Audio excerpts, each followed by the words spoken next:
Hi, I'm Kassel. I'm an elastic resistance training expert. I help everyday folks build muscle and feel better than they've ever felt with resistance bands. And today I want to show you guys a little secret that's going to help you guys prevent snapping your bands. And we get the question all the time, how do I prevent my bands from snapping? Well, one of the most common reasons why people snap their bands is they overstretch them. So they want more resistance and maybe they take a step back, so they want to make it tighter. That'll snap your bands. Leaving just a little bit of band and then pulling a very long distance will snap your band.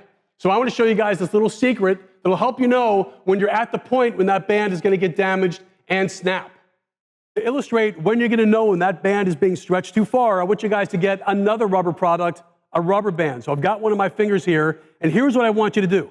I want you to pull that rubber band apart, and what you're going to find, we have a lot of elasticity here, right? Let's pull it apart, and then at some point, it's going to feel like a rope. The elasticity is going to be gone. That is the point with your bands that you never want to continue stretching. Watch what happens. We get to that point, I'm going to keep stretching, and it's going to hurt. There, it just broke. So beyond that point, where the elasticity was gone, if we keep stretching, it's going to put too much stress on the rubber, and eventually it's going to break. So you might be asking, is there a rule of thumb for how far you can stretch your bands before you're going to damage them? It hits that end point where there's no more elasticity. And the answer is about 3 times their resting length. I have something set up here. Let's go take a look. Now I have my bands threaded through a large anywhere anchor. Never throw your bands around anything hard like a handle. You'll damage it that way.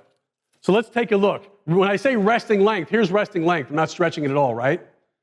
So let's go twice the resting length, which is about right there. Now I'm going to take another step back and go about 3 times the resting length. I can already feel that I'm getting close to the end of the elasticity. Now, if I was going to curl right there, that's about at the end. If I were to keep stretching beyond that point, the rubber's going to give somewhere, whether it's at the connection point here or where I'm threaded through over there. It's going to cause some damage. So we don't want to go beyond that point. And you guys are going to feel it. We're here, stretch, right there, elasticity's gone. Let's not do that. Let's take a step forward and continue working out when the elasticity is still there. Now, some band companies, like this one right here, have a product where inside the band is, let's go through here. Inside the band is a cord, which will actually tell you, I'll just take off the handle. So as I stretch, there's a cord in there. It's going to stop me cold and not let me go past the point where I'm going to break that band. And if it does break, it's not going to go flying at you. And I can tell you from before, when I was doing the rubber band, that hurts. So there you go. A little secret to help you guys prevent your bands from snapping. I hope you got a lot from the video. And remember, to get more information from me, click on the link down below to go to our blog, and be sure to give us a like, comment, or thumbs up on the way out. You guys have a fantastic workout.